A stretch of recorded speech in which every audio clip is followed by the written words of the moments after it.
If you aim at nothing, you will hit it every time. This quote by Zig Ziglar describes goal setting, which is an individual exercise that we often do to inspire us into action. It is also critical that for land use, we set great goals to inspire us into sustainable land use planning and resilient development. Step 5 of the 12-step CLUP process is setting goals and objectives. After analyzing the current situation of the local government unit in Step 4, Step 5 is about setting goals and objectives that are relevant to achieving the local government unit's vision that was set in Step 3.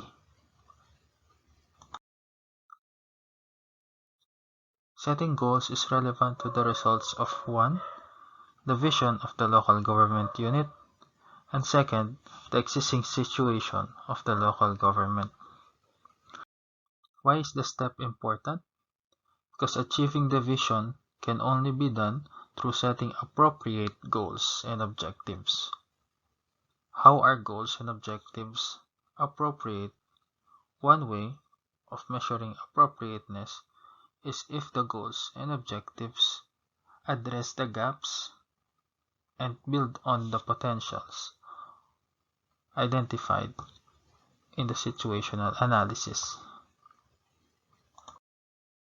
What activities and expected outputs are involved in Step 5? First is a review of the vision, major problems, issues, and potentials identified in Steps 3 and 4. Second is the identification and formulation of general goals and objectives, broad statements that can be used to identify and determine more specific and short-term actions. Third is to identify indicators that can be used to measure the success of goals and objectives. And lastly is to validate goals and objectives through a participative process that involves stakeholders identified in step number 2. In the prescribed sample schedule of planning activities in the CLUP guidelines, Step 5 prescribes one workshop for setting goals and objectives. This workshop can be a validation workshop with the draft goals and objective statements already prepared by the CLUP planning team and key stakeholders. In this validation workshop or workshops, these draft goals and objectives are presented to various stakeholder groups.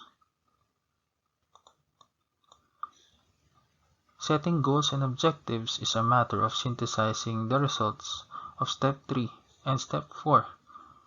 How can the present gaps be addressed? And how can the present potentials of the local government unit be strengthened? What did it look like in my Tiwi experience? We were updating the CLUP of the municipality of Tiwi together with the local development and investment plan. The LDIP is the 3-year version of the comprehensive development plan. The LDIP prioritizes programs and activities for the local government unit. Because of this setup, we set goals and objectives by development sector to be able to input them into the LDIP easier. As an example, we identified in Step 3 that one of the success indicators that graded low in the vision reality gap is the provision of power. In Step 4, we discovered the potential of having the geothermal plant in the municipality. So in Step 5, one of the goals we set in the infrastructure sector is to secure agreements towards stabilizing power supply. The development goal to secure agreements for a stable power supply was translated spatially. Setting goals that match the vision is rarely a straightforward process. For a deeper look, in steps 3 and 4, we identified that 1. Uninterrupted provision of power is a success indicator that rated low in the vision-reality gap analysis, and through the ecological profile and stakeholder workshops validated that among the development issues in the local government unit is that the frequency of power outages. We also learned that residents of the municipality still identify the geothermal reservation as the functional role of the municipality. Because of these data and information, in step 5, one of our development goals in the infrastructure sector is to negotiate with the geothermal power plant management to have stable power supply. This goal is seen in 1. The success indicator that is indicated in the monitoring and evaluation plan. In 2, the land use map and the zoning map that features the geothermal field production area zone and the geothermal buffer zone. And 3rd,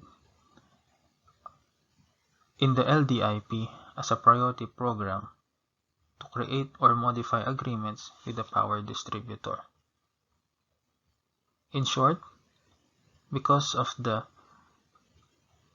sequence of the CLUP process, we were able to downscale a large and broad developmental goal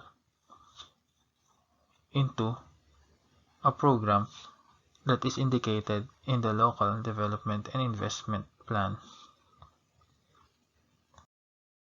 So how can LGU planners maximize step 5? I have 2 suggestions. First, use specific, measurable, and time-bound indicators. We have been repeatedly taught to create SMART goals: specific, measurable, attainable, realistic, and time-bound goals. I am an advocate of setting unrealistic goals because, as another quote suggests, if you aim for the moon, you may miss, but you may hit a star.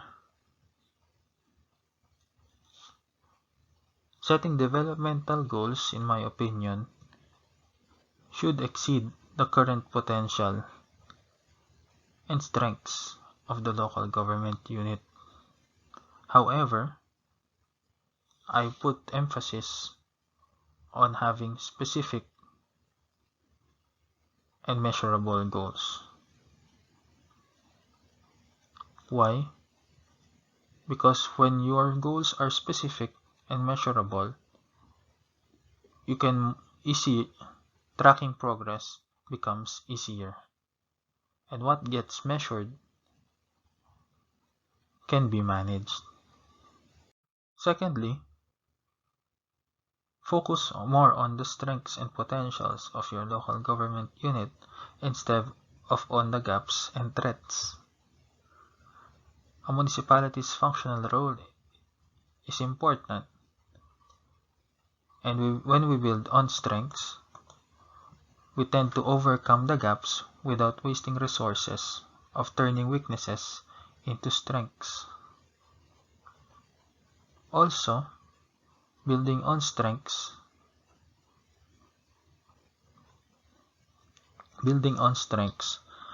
help overcome threats and gaps.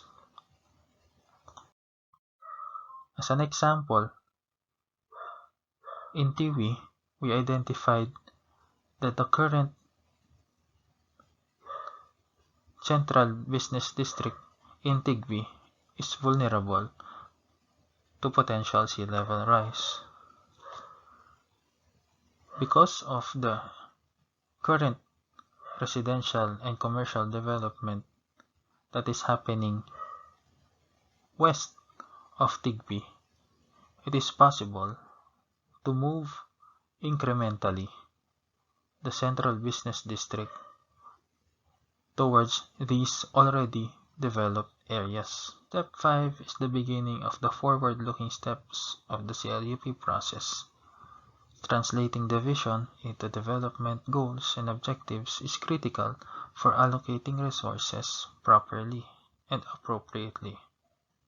Because of this, goals and objectives should be set in careful consideration of the results of the situational analysis, especially in the context of climate change and disaster risk. What do you think of this episode? Send me a message at EnPTinio.com. Also, follow me on Facebook, LinkedIn, YouTube, and Spotify.